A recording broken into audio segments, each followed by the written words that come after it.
मस्को रे पशिला 337 drone. Zelensky सातिर चाल शांति वार्ता पूर्व भयंकर गोटी चालना यूक्रेन राष्ट्रपति करिसेंती चर्चा कारण निजे सऊदी अरब रे शांति आलोचना पहुंची एपटे किंतु पछरे मस्को उपरे जोरदार हमला जारी रखिछंती। रूस उपरे सबुठु बड़ ड्रोन हमला कथा कहा जाउची यूक्रेन जहा करिछि। मस्को सह आखपाख अनेक अंचल 337 अधिक ड्रोन द्वारा जेलेंस्की बाहिनी आक्रमण करिछि जेउथिरे जनकर मृत्यु होइतबा बेले 3 जन आहत होइतबा रिपोर्ट होइछि। अनेक बड़ बड़ बिल्डिंग नष्ट हो जाइछि कहा जाउछि। ए ड्रोन आक्रमण रे रूस दोहली जाइछि बोली चर्चा होछि। लगातार 1 घंटा पर्यंत यूक्रेन अटैक जारी रखिथिला। आक्रमण जोगु अनेक एयरपोर्ट बंद कर दिया जाइथिबा बेले डजनेरु अधिक फ्लाइट रो रूट को परिवर्तन करा जाइथिबा मस्को अधिकारी सूचना दैछंती। ए अटैक रो कड़ा जवाब किंतु रूस दैछि। मस्को अंचल रे 91 ड्रोन एवं कुर्स्क अंचल रे 126 यूक्रेनीय ड्रोन को खसई दैथिबा दाबी करिछि मस्को। किंतु एते बड़ हमला जेतेबेले आमे देखुचे जे जो प्रकार रो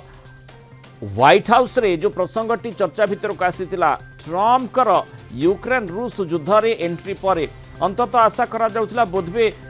यूक्रेन एक घरिका हेजिबो कि ट्रम्प कर जो आभिमुख्य रहितिला जहाको ने चर्चा करा गला कोडे रूस सहित से जो भली माने आलोचना कले एवं रूस सपक्ष रे सब किछि जाउची एभली चर्चा मध्य विश्व दरबार रे करा गला। सेतिक बेले यूरोपीय राष्ट्र गुड़िक मध्य जो प्रकार आभिमुख्य पोषण कले यूक्रेन समर्थन रे अनेक यूरोपीय राष्ट्र बाहरिले एवं सेही भितर ब्रिटेन रे मध्य बैठक हैला। जदिओ आलोचना करा जाउतला बोधवे यूक्रेन टिके ठंडा पड़ी जिवो चाप प्रयोग करा जाउची एवं एपटे जो सऊदी अरब रे जो बैठक रही से जेलेंस्की जोग देबे एवं युद्ध प्रशमित होइबो। किंतु बोधवे से प्रकार स्थिति से प्रकार चित्र होई नाही जो आम देखुचे जो प्रकार रिपोर्ट आसूची 337 ड्रोन द्वारा मस्को रूस राजधानी रे हमला करिछि यूक्रेन। अधिक आलोचना करबा आम सहित प्रतिरक्षा विशेषज्ञ ब्रिगेडियर अभिमन्यु राउत जोड़ी होइछन। ब्रिगेडियर राउत स्वागत करबा आलोचना को। जो यूक्रेन कथा आम चर्चा करुचे किछि दिन तले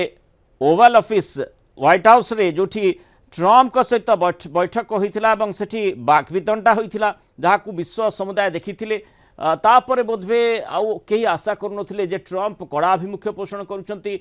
सामरिक सहायता बंद होउची। किंतु सेभली स्थिति रे आमे जेमती देखुचे एपटे किंतु आज मध्य जो बड़ी सूचना आसिला जे एलन मस्क मध्य कहउचंती जो भली भाबरे जो सोशल मीडिया प्लेटफॉर्म एक्स जाकू ट्विटर बोली पूर्व कहा जाउथला ताकू साइबर अटैक पछरे कुआडे यूक्रेन अधिकारी हाथ रही ए प्रकार सीधासलख अभियोग मस्को माने एलन मस्क आणुछंती। एही परिस्थिति रे अंततः आमे कहि परिबा कि जे यूक्रेन पुणी थरे अंटा सळखिबा को चेष्टा करूछि विभिन्न आडू चाप प्रयोग सत्वे। वास्तव रे एते चाप जहाँ देइचंती हमर प्रेसिडेंट ट्रम्प से एथरो ओहरी आछंती राशिया को सॉरी यूक्रेन को जो युद्धास्त्र दौर ताको कम करचंती बा बंद कर देचंती। तृतीय रे मोरल सपोर्ट नहीं। चतुर्थ रे तांकर जो माने जो रेयर मिनरल पर समय नेबा को चाहचंती। ए बहुत किछि चाप पड़िया सकते जो प्रकार आज रिपोर्ट आछे जे 337 ड्रोन सो मस्को माने राजधानी राशिया रो राजधानी रे यूक्रेन जो आक्रमण करछि वास्तव रे आश्चर्यजनक और चकित करछि दुनियावासी को। आपण जहाँ कहते जे आज अंटा भिड़ला पर लगुची अंटा भिड़ला पर निश्चित भाव लगुची। जदिओ सी सऊदी अरब रे जाई माने शांति वार्ता पे जाइचंती आउ गतकाली जहाँ ए जो गोटे 2 दिन भितर जो प्रकार खबर आसथिला जे ऑयल पाइपलाइन भितरे रशियन ट्रुप माने दुनिया रे एक विरल प्रकार गोटे समर माने करचंती कुर्स्क को पूरा पूरी भाव आजाद देचंती। ये सब सत्वे आज जदि जेलेंस्की वर्तमान भी ए प्रकार गोटे भयावह परिस्थिति सृष्टि करचंती राशिया पे आपण देखंतु राजधानी मस्को उपरे जोथि पे समाने अनेक एयरपोर्ट बंद करचंती फ्लाइट रो रूट बदलैचंती। निश्चित भाव आश्चर्यजनक किंतु जो प्रकार परिस्थिति उपजिची ये बेसी दिन जेलेंस्की दृष्टि रहला पर लागू नहीं। आउ जदि ए प्रकार ସବୁ ପ୍ରକାର ସାହାଯ୍ୟ ଫ୍ରାନ୍ସ ହଉ ଜର୍ମାନୀ ହଉ ଇଂଲଣ୍ଡ ହଉ ଏମାନେ ଦେବେ ତାହା ନିଶ୍ଚିତ ଏରା ତୃତୀୟ ବିଶ୍ୱଯୁଦ୍ଧ ଆଡକୁ ଗତି କରିବ ବୋଲି ଆମେ ଆଶା କରୁଛୁ। ଏବଂ ଯୋଭଳି ଭାବରେ ବ୍ରିଗେଡିୟର ରାଉତ ଆମେ ଦେଖିଥିଲେ ଯେ ଯାହା କୁହାଯାଉଥିଲା ଯେ ମାନେ ଏକା ୟୁକ୍ରେନ ଚାଲି ପାରିବ ନାହିଁ किंतु ताकू काउंटर कर जहाँ आप आलोचना कले जे दीर्घ समय धरी ए प्रकार आगक बढ़िया यूक्रेन कष्टकर काठिकर पाठ हो पारे किंतु क्योंठि ना क्योंठु परोक्षरे किछि समर्थन निश्चय जेलेंस्की पाइथिबे जोथिपाई स्वाभाविक भाव में राष्ट्रपति हिसाब से तांकु जेतेबेले तांकर सेना बाहिनी पचारुथिबे ए प्रकार स्थिति आमे कोन करि परिबा सेतेबेले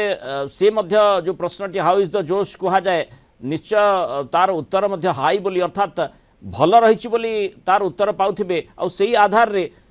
रणनीति मध्य से निर्धारण करथिबे जो रणनीति आमे देखुचे सीधासलख न हो पछे जदियो ड्रोन अटैक करा जायछि सीधासलख अटैक एपटे जो मस्क कथा कहा जाउछि एलन मस्क जो भली टार्गेट करूछंती यूक्रेन को जे यूक्रेन रु विधिबद्ध भाव में ट्विटर को डाउन करबा पे चेष्टा करा जायथिला अर्थात किछि ना किछि तथ्य से सोशल माने सामाजिक गणमाध्यम चर्चा होची जहाँ कि यूक्रेन विरोधी होची से आधार रे गोटे युद्धम देही जो चली ता भितरे किछि नुआ रणनीति आनिबा पई यूक्रेन राष्ट्रपति चेष्टा करूछंती नुआ रणनीति नुहे से झुकवा को चाहूना दुर्बलता प्रकाश करने को चाहूना जिते शांति वार्ता से टेबल को आसुचंती दुई आपस मिला मिला जहाँ कि शांति वार्ता करने को चाहूँ पूर्व सी कहया चाहूँ मुझे गोटे बलिष्ठ स्थिति अच्छी मुझे आज दुर्बल होना मोर आज सैन्य साजसजा मोराल आज डाउन होना किंतु वास्तव देखिले आप देखो माने अमेरिका जदि से हाथ पछकू फेरौची ताले निश्चित भाव यूक्रेन हो कि नाटो कंट्रीज हो एकला राशिया विरुद्ध लड़ाई करवा बहुत कष्ट साध्य हम से भी जानी किंतु से निजर आभिमुख्य को ये जो दुर्बलता को प्रकाश करने को चाहूना से जेलेंस्की की जहाँ किसी साहाय्य जर्मनी हो फ्रांस हो इंग्लैंड हो विशेषकर तीन शक्ति बहुत साहाय्य को चाहते तार मोराल को बुस्टिंग करने चाहते से हिसाब से आज बोधे किसी ना किसी से पर्याय क्रमे से देखा चाहते चोर जुनून जहाँ जेलेंस्की मस्को पर आक्रमण करतु से निश्चित भाव अति शीघ्र से आपस माने आलोचना को फेरिबे और से फेरिया पूर्व से किसी ना किसी एमती गोटे सांघातिक कार्य करने चाहते जो थे कि राशिया टिके दुर्बलता प्रकाश पाइब बा टिके नई जीव किंतु पुतिन ए नईला पर लगुना कि से दुर्बलता देखेबेनी से बरंग आहरी सबल हुई आहरी माने बलवत्तर हुई जबरदस्त से आक्रमण करेंगे जमती कुर्स्क बर्तमान से करछंती। बहुत बहुत धन्यवाद ब्रिगेडियर अभिमन्यु राउत आलोचना आम सहित मतामत रखि।